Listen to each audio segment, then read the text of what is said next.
Ta'riflab bering.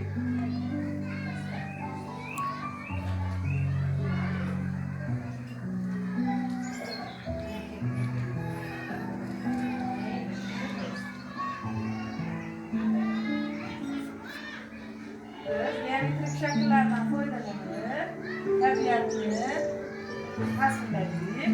Bunda masalan harakatlanadigan narsani bola qiziqadi, yaxshi ko'radi.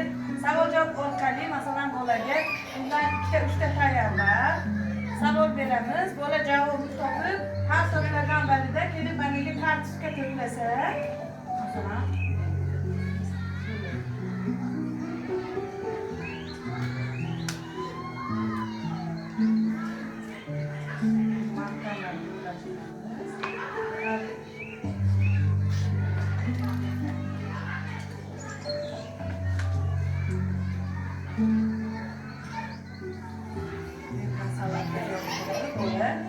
oxirida keyin qaysi bola nechta savolga javob topganini shu orqali yozishimiz mumkin.